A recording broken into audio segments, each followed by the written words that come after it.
जय श्री कृष्णा भक्तों, स्वागत है आपका श्रीमद् भगवद गीता ज्ञान की एक नई श्रृंखला श्रीमद् भगवद गीता ज्ञान अध्याय 8 में। अर्जुन ने कहा, हे पुरुषोत्तम, आपके द्वारा कहा गया वह ब्रह्म क्या है, अध्यात्म क्या है, कर्म क्या है तथा अधिभूत और आध्यात्म कहे जाने वाले भी क्या हैं। हे मधुसूदन, अधियज्ञ यहाँ क्या है और वह शरीर में किस प्रकार है। अंत काल में निश्चल चित्त वाले पुरुषों द्वारा आप किस भांति जाने जाते हैं। अर्जुन द्वारा इस प्रकार का प्रश्न किए जाने पर भगवान श्री कृष्ण बोले, हे अर्जुन, अक्षर अर्थात अविनाशी सर्वश्रेष्ठ परमात्मा तो ब्रह्म में और जीवात्मा अध्यात्म कहा जाता है एवं चराचर जगत को उत्पन्न करने वाला यज्ञ दान होमादि के लिए द्रव्यादिकों को छोड़ना कर्म कहलाता है। शरीर आदि जो नष्ट होने वाले हैं वे अधिभूत हैं, विराट पुरुष ही अधिदेव है। तथा हे शरीरधारियों में श्रेष्ठ अर्जुन, इस शरीर में मैं ही विष्णु रूप अधियज्ञ हूँ। अंत समय में जो मनुष्य मेरा ही स्मरण करता देह त्याग करता है वह निसंदेह मेरे को प्राप्त होता है, क्योंकि ये कुंती नंदन अंत काल में जिस भाव का स्मरण करता है वह मनुष्य शरीर त्याग करता है उसी को प्राप्त होता है। हे पार्थ, ईश्वरार्पण बुद्धि तथा अभ्यास रूप योग से युक्त हो दूसरी ओर मन को जाने ना देता हुआ तथा मेरा सदैव काल चिंतन करता हुआ मनुष्य परम प्रकाश रूप परमात्मा को ही प्राप्त होता है। अतएव जो पुरुष सब पर नियंत्रण रखने वाले, अति सूक्ष्म सबके धारण व पोषण करने वाले, अचिन्त्य सूर्य समान नित्य चेतना प्रकाश स्वरूप अविद्या से परे परमात्मा का करता है, वे भक्तिमान मनुष्य अंत समय में योग बल से दोनों बाहों के मध्य ठीक मध्य में प्राणों को प्राणायाम के द्वारा भली भांति स्थापन कर दृढ़ता पूर्वक ध्यान करता हुआ उस परम पुरुष परमात्मा ब्रह्म को ही प्राप्त होता है।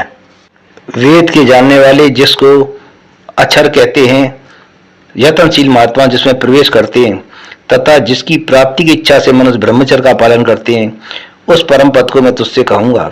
सब इंद्रियों के द्वारों को रोककर मन को हृदय में स्थित कर प्राणों को मस्तक में धारण करके समाधि योग में स्थित हो प्रणव अर्थात ओम ऐसे एक अक्षर ब्रह्म का उच्चारण करते हुए जो पुरुष शरीर त्याग करता है वह परम गति पाता है।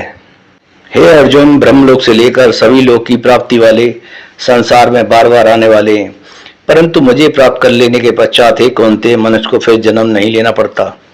हे अर्जुन, जो पुरुष ब्रह्मा के एक दिन को संसार का 1000 चौकड़ी युग वाला तथा रात्रि को भी उतनी अवधि वाला तत्व से जानते हैं, वास्तव में वे ही समय के तत्व को जानने वाले हैं।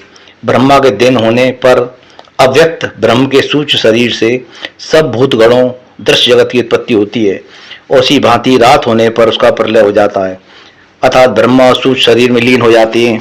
वही यह दृश्यमान जगत उत्पन्न होकर प्रकृति के वश में हुआ रात्रि के प्रवेश काल में ब्रह्मा में लय होता है तथा दिन के प्रवेश काल में उत्पन्न होता है। अर्जुन, इस प्रकार ब्रह्मा के 100 वर्ष पूर्ण होने पर अपने लोक सहित वह ब्रह्मा भी शांत हो जाता है।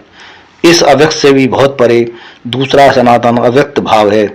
समस्त प्राणियों का नाश होने पर भी वह सनातन अव्यक्त भाव नष्ट नहीं होता है।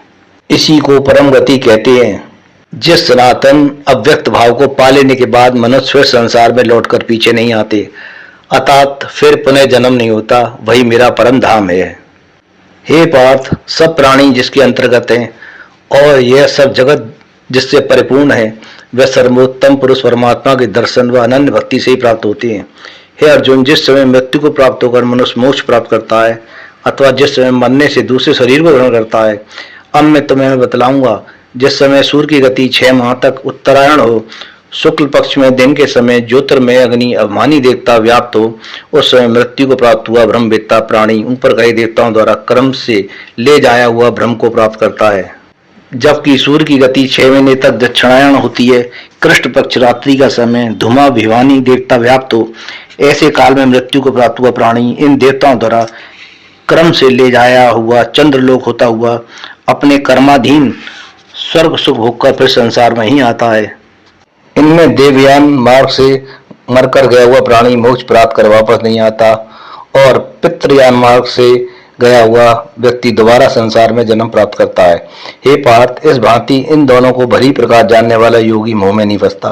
अतः अर्जुन, तुम्हें सदा ही मेरी प्राप्ति के लिए योग युक्त हो उसी साधन में तत्पर रहना है।